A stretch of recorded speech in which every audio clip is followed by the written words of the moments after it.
Kaka-unbox ko pa lang dito sa dalawang bagong Poco and meron na namang dumating. Galing naman to sa Xiaomi and this is the Redmi 15C. So eto guys, yung kanilang entry level na pwede na rin daw pagdating sa camera. Ito ay meron ng 50MP na main camera, 6,000 mAh sa battery, and 33 watts of fast charging. Kaya naman, I'm so excited. Tingnan natin to ngayon guys.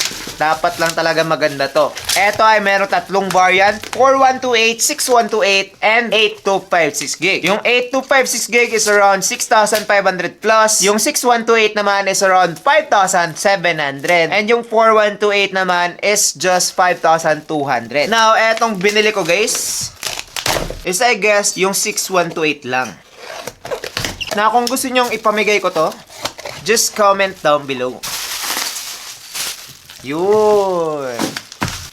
So, napakarami ko palang mga ongoing na giveaway. Pero, pagdating sa pera, wala na. It's a prank. Ubus na. Now, this is it. Just look at that. Diba? Parang merong sticker dito. Parang hindi siya, you know, natural na nandyan talaga. Redmi 15C. Pinakabago na series ng Redmi ngayon. Paparating na yung Note 15 na series nila. So, ayan. Tingnan natin yan. I-unbox ko rin yung mga yan. And yes, check muna natin to. Sana lang talaga maganda. Now, here we go. This is it. Merong mga specs dito sa kanya harapan. And eto naman yung smartphone.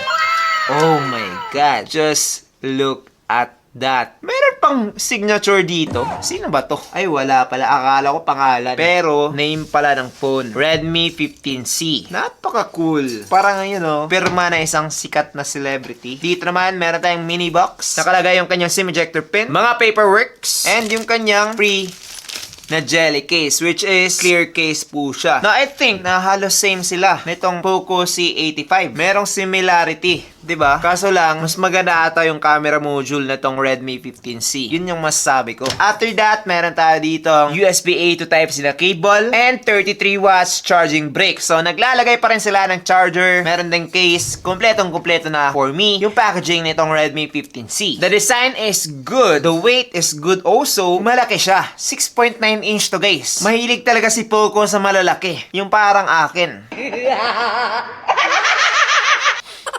Meron na tong 50MP main camera, Type-C port dito sa ibaba, side fingerprint scanner, and yes, this is a very, very interesting phone at this price point na 5,000 to 6,000 pesos. Now, kung gusto niyo naman mapanood yung full review nito, mag-upload kami kagad sa aming Red app. That is why